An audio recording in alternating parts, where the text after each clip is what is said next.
नारायण नारायण नारायण नारायण।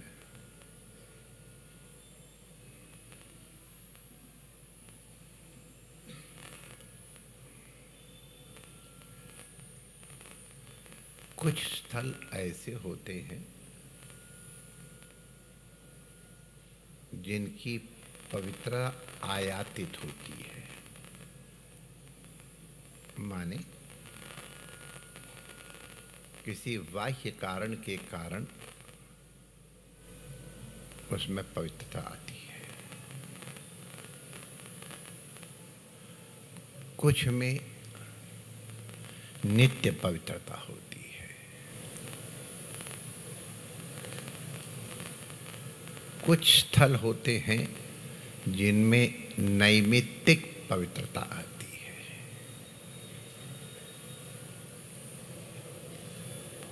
ये एक ऐसा स्थल है श्री कुरुक्षेत्र धाम, जिसमें तीनों प्रकार की पवित्रताएं विद्यमान है।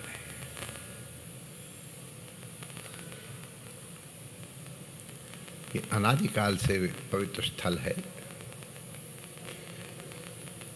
लेकिन यहाँ भगवती गीता प्रकट हुई है, इसलिए आयातित पवित्रता भी है। यहाँ का पवित्र कुंड तो प्राचीन है, तो नित्य है। स्थल विशेष और फिर नैमित्तिक, माने गीता जयंती के निमित्त से ये स्थल इन दोनों और अधिक तो नैमित्तिक पवित्रता भी हो गई। जैसे श्री प्रयागराज है, त्रिवेणी है, यद्यपि नित्य पवित्र हैं, लेकिन माघ मास में उनकी पवित्रता नैमित्तिक रूप से अधिक पवित्र हो जाती है।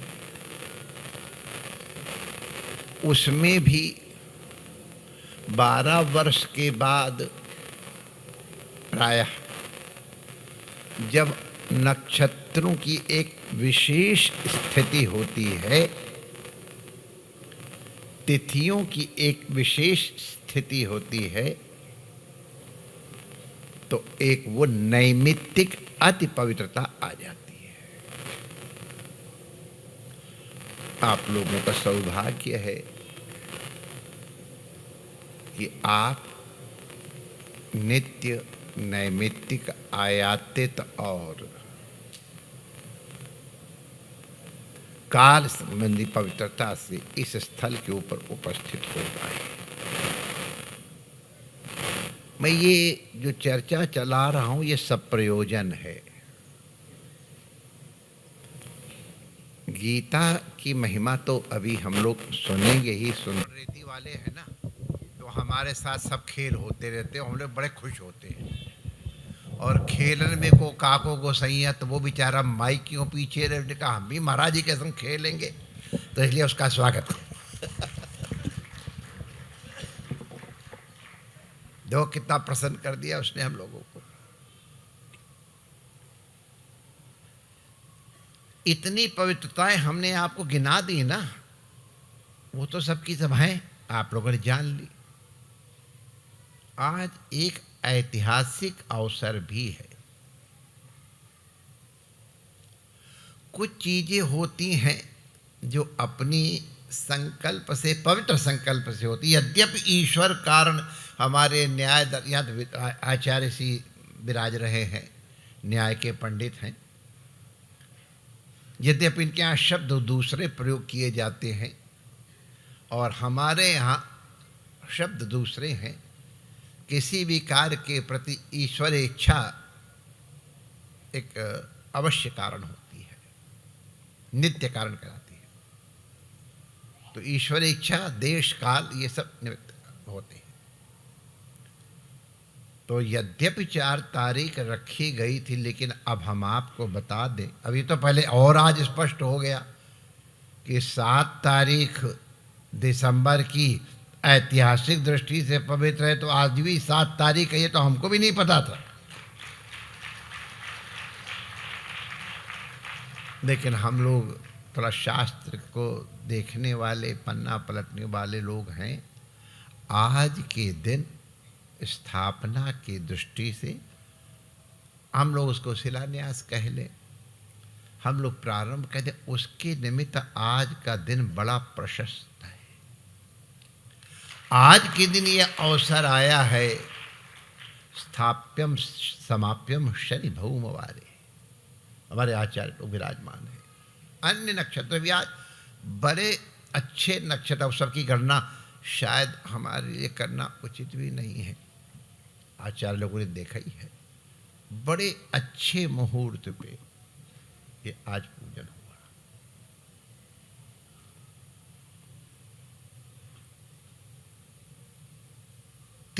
जल की पवित्रता सबको ज्ञात है। कम से कम आस्तिक जितने हैं, हमारे किसी भी संप्रदाय में जल की पवित्रता बहुत मान्य है। कहीं भी कुछ तो अपवित्र पवित्रो व सर्वावस्थांगतो, जल छिड़क करके पवित्र हो जाता है। कोई नैवेद्य इत्यादि लगाना हो, पुष्प धारण कर पहले जल से उसको पवित्र करते हैं। पूजन के पूर्व भी जल छिड़कते हैं। जल को लेके ही संकल्प किया जाता है। जल एक ऊर्जा का मूल है। वो ऊर्जा का मूल जल, यद्यप जलत तो सब में एक जगह है, हर जगह जल H2O ही है। तो केमिस्ट्री के पास या साइंस के पास पानी के लिए इतनी मात्रा में ऑक्सीजन और इतनी मात्रा में हाइड्रोजन का सम्मिश्रण, ये जल का स्वरूप है। लेकिन हमारे शास्त्रों में ऋषियों ने जल को केवल H2O के रूप में नहीं देखा है। देखा ऐसा कहूं, अनुभव नहीं किया, केवल उनके अनुभव भिन्न भिन्न है। थोड़ी देर के लिए अब अगर गटर का जल और गंगा जी का जल दो परख नली में दिया जाए और उनसे कहा जाए इनको डिस्क्रिमिनेट करो, तो गटर के जल में और गंगा जल में डिस्क्रिमिनेशन क्या केमिस्ट्री के पास है? अगर हमने फिल्टर कर दिया है तब नहीं, लेकिन हमारे पास है। हमारे ऋषियों के पास एक दृष्टि भिन्न है। उस भिन्न दृष्टि के कारण हम लोग उनको सर्वज्ञ कहते हैं। चलो बहुज्ञ कह लो,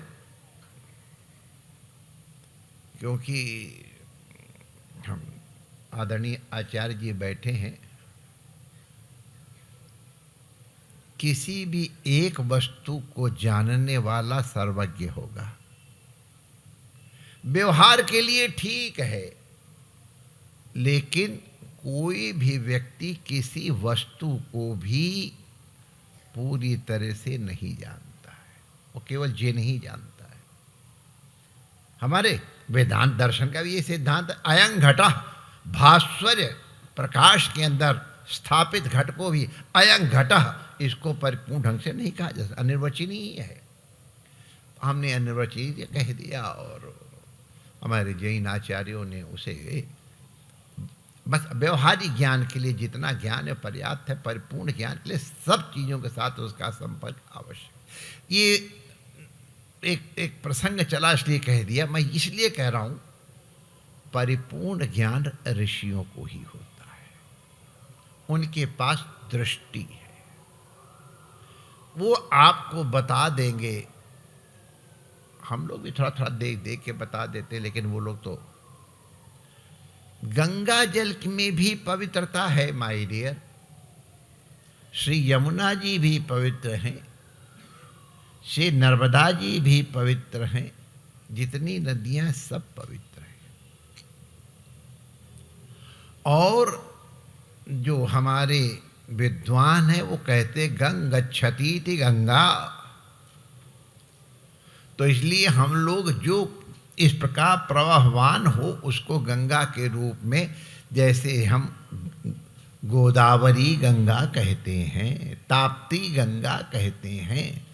तो यद्यपि नदी ताप्ती है लेकिन गंगच्छत्वर के कारण वो उसमें गंगात्व भी है। तो भी श्री भागीरथी, हम लोग गंगा को अगर व्यवस्थित ढंग से कहेंगे तो भगीरथ रथ खाता वच्छिन्न जल प्रवाह मत्व, ये गंगा है। माने भागीरथी का नाम गंगा, वो हमने कह दिया, आप लोग उस शब्द के चक्कर में पढ़ना नहीं, उसकी कथा अलग है कि ये क्या भगीरथ रथ खाता वच्छिन्न जल प्रवाह मतम। वो आचार्य जी जैसे लोग बैठे हैं उनको देख करके खरबूजा थोड़ा सा रंग बदल देता है, बाकी कोई। लेकिन फिर भी मैं आपको बता दूं, वास्तविक नाम है भागीरथी गंगा। तो भागीरथी गंगा का पावित्र्य और नर्मदा जी का पावित्र्य है, लेकिन उनमें तारतम्य है। इसी प्रकार से समुद्र का जल वो सर्वतीर्थ है, उसमें सभी नदियां हैं, इसीलिए उसको तीर्थाधिपति कहते हैं। तो भी उसका पावित्र्य भिन्न है। सप्त समुद्र हैं, उनका पावित्र्य भिन्न है। वही गंगा, वही भागीरथी जब किसी देश विशेष में प्रवाहित होती है तो उसका पावित्र्य और भिन्न हो जाता है। अब हरिद्वार में गंगा जी सब जगह ठीक है, नीलधारा है, सब है, लेकिन अब अगर देखेंगे तो हमारे महाराज वो हर की पेड़ी पे ही नहाएंगे जाकर के। गंगा तो वही है, लेकिन वहां कुछ अमुक कार्य हैं वो हर की पेड़ी में नहीं होंगे, उसके लिए कनखल जाना पड़ेगा। वही जल है जो यहां से बह के जा रहा है, लेकिन कनखल भी जाना पड़ेगा। काशी में वही गंगा कुछ और हो जाती है, गंगा वही भागीरथी। प्रयागराज में जो और है। तो इसलिए मैं आपको थोड़ा इसलिए भूमिका बना रहा हूं कि यद्यपि जल सर्वत्र पवित्र है, उसकी दिव्यता सर्वत्र है, सार्वभौमिक है, लेकिन तो भी उसमें स्थल विशेष का वैशिष्ट्य आ जाता है। और इसीलिए भिन्न भिन्न तीर्थों में स्नान और आचमन का नियम बनाया गया है। एक उदाहरण के लिए आज हम वहां गए थे दर्शन करने, तो बताया गया बिंदु सरोवर का जल भी वहां हमको दिखाया गया और गया सरोवर का भी। अब बिंदु सरोवर में मातृ श्राद्ध होता है और गया में पितृ श्राद्ध होता है। श्राद्ध है तो जल है, लेकिन अब बिंदु सरोवर में एक अमुक सामर्थ्य है और वहां तो भिन्न भिन्न तीर्थों के जलों की महिमा अलग अलग है। सब महिमामान है, सब में फल चार ही मिलते हैं, धर्म अर्थ काम मोक्ष, लेकिन तो भी तारतम्य है। अब जैसे गंगा के किनारे वेदांत का ज्ञान बड़ी जल्दी ध्यान हो जाता है, और यमुना किनारे जाओ तो वेदांत तो सुनाओ तो शायद हमारे जो ब्रजवासी है वो बहुत अच्छे होंगे। वहाँ पर भक्ति का प्रभाव ज़्यादा है, भगवती यमुना प्रभाव भक्ति। नर्मदा के तट पे तपस्वी, हमारे बड़े बड़े तपस्वी नर्मदा तट पे अभी भी बड़े बड़े सिद्ध हैं। तो इसी तरह से इन नदियों की महिमा अलग अलग है। ये बताने के लिए इतना मैंने आपका समय लिया कि ये तीर्थों का जल एक होने पर भी, H2O होने पर भी, पवित्र होने पर भी डिफरेंट है। अब इतने तीर्थों में जाया जाए तो बहुत अच्छा है, वहाँ संतों के दर्शन भी होते हैं तीर्थ, लेकिन तो भी अगर शक्य नहीं है तो हमारे महापुरुष, हमारे जैसे लोगों के लिए, सामान्य लोगों के लिए जो नहीं पहुंच सकते, उनके लिए विशेष कृपावान होते हैं। आपसे मैंने निवेदन किया, ये कुरुक्षेत्र आदि पवित्र तीर्थ है। जो ऐतिहासिक शब्द प्रयोग करने में हमको थोड़ी घबराहट हो रही है। भगवान कृष्ण से पहले भी, अब आप मत कहना भगवान अनादि है, लेकिन तो भी जिस तरह लीला है कि अब से इतने हजार साल कृष्ण हुए, इतने हजार साल पहले राम जी हुए, और इतने हजार साल पहले नरसिंह भगवान हुए, ये सब हमारे यहाँ मान्यता है। उस मान्यता के हिसाब से हम कह रहे हैं भगवान राम भी यहाँ पधारे हैं, उस समय भी यहाँ कुंड था। तो समझ गए, ये अनादि पवित्र जग स्थल है। गीता के प्रकट होने में इसकी पवित्रता और हो गई। ऐसे अनादि पवित्र स्थल पर एक पवित्र महापुरुष के संकल्प के द्वारा जितने भी प्रकट तीर्थ हैं, वहां के तीर्थों का जल पवित्रता पूर्वक लाया गया, पवित्र संकल्प से। ध्यान रखना, गंगा जल का भी प्रयोग अलग अलग संकल्प से अलग अलग संकल्प प्रभाव वाला हो जाता है। साइंटिफिकली पूछो तो उत्तर दे दे कभी, अभी नहीं। संकल्प का बड़ा प्रभाव होता है। तो संत का पवित्र संकल्प है कि सब जीवों का कल्याण हो।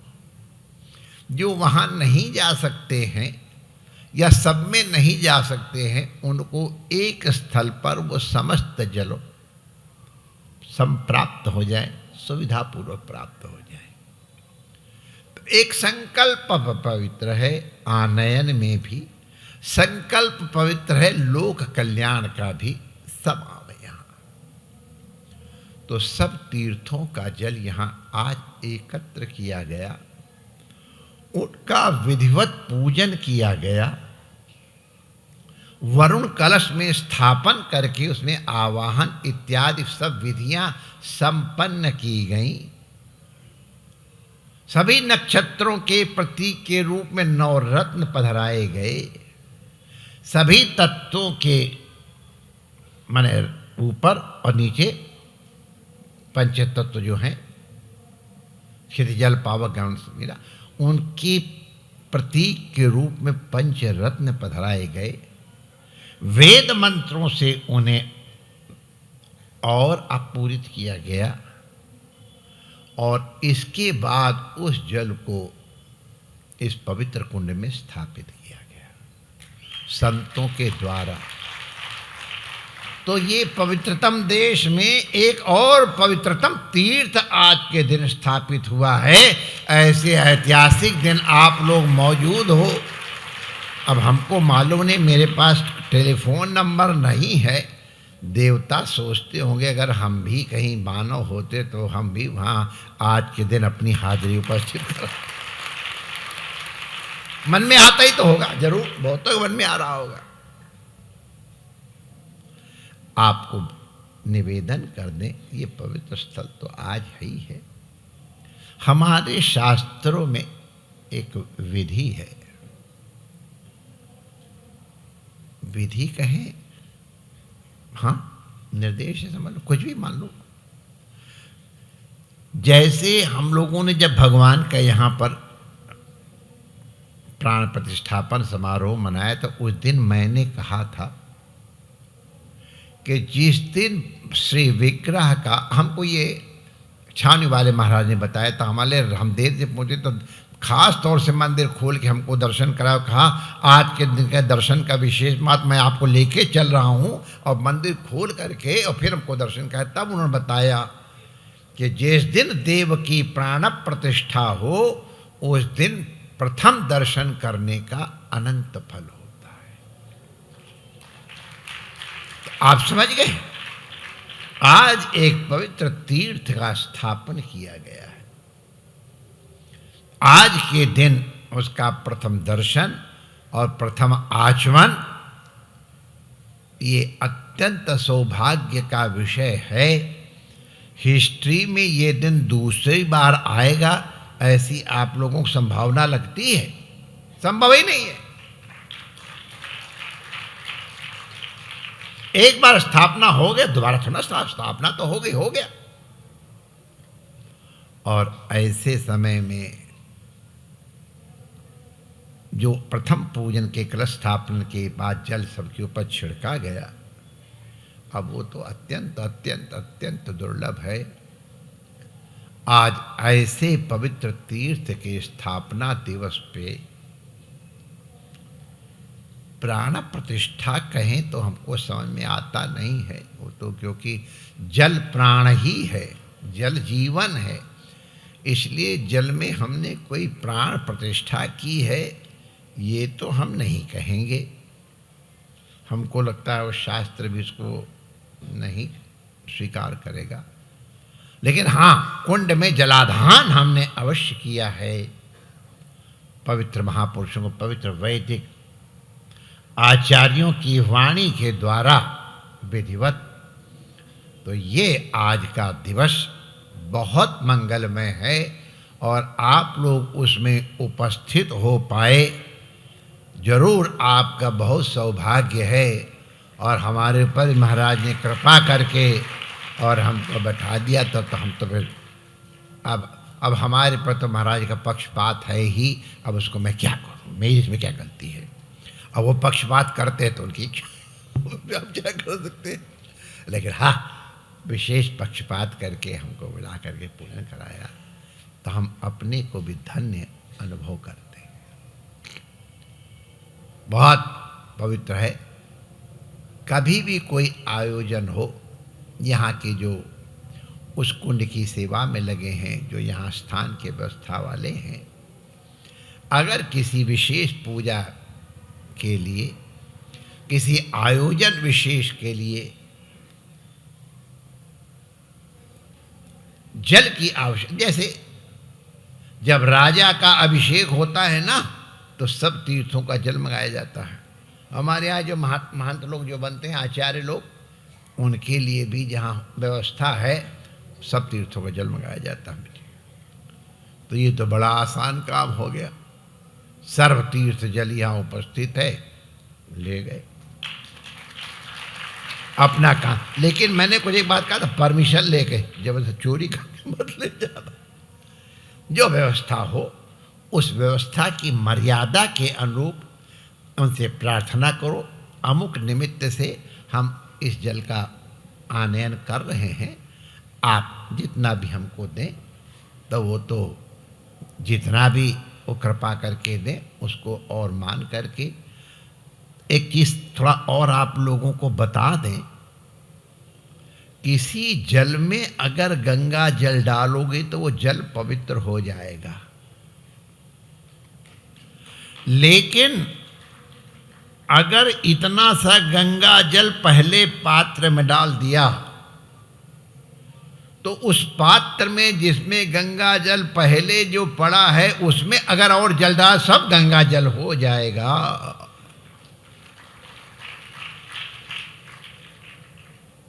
अब थोड़ा पता नहीं आप लोग उसको ठीक से ही लेना जिस ढंग से मैं कह रहा हूं। गोमुख से कितना गंगा जल निकलता, हम तो गए हैं। और कलकत्ते में गंगा जी का पाठ कितना है हम लोग जानते हैं। लेकिन हम जो गोमुख के जल के निकले हुए जल में गंगा तो मानते हैं, वही कलकत्ता में मानते हैं। क्यों? क्योंकि जो जल भगीरथ रथ खाता व छिन्न जल प्रवाह मत्व में, माने भागीरथी में आके मिल जाता है, वो सब गंगा जल हो जाता है। एक नदिया एक नार कहावत, जहाँ में मैलो ही नीर भयो, और जब दोनों मिल एक भय तो सुरसर नाम पड़ो। तो गंगा जी में कोई जल पड़ेगा तो गंगा जल हो जाएगा, गंगा हो जाएगा। और गंगा जी में से कहीं ज्यादा जल गंगा नहर में है। ये जो हर की पैड़ी वगैरह यद्यपि नहर जैसी है, लेकिन नहीं, ये उसी क्षेत्र में एक ये ब्रह्मकुंड है, इसलिए स्थल पवित्र है। बाकी हरिद्वार के बाहर एक गंगा नहर कहलाती है, गंगा नहीं कहलाती है। गंगा से ज्यादा जल उस नहर में है, लेकिन भागीरथी के प्रवाह से अलग हो गया, तो इसलिए गंगा नहर है और दूसरा जल उसमें मिलता चला गया। और हम आपको बता दें, एक शुद्धि होती है और एक पवित्रता होती है। गंगा जल की पवित्रता तो शास्त्र सिद्ध है, लेकिन अगर हम लोग गंगा को प्रवाहित होने का अवसर दें तो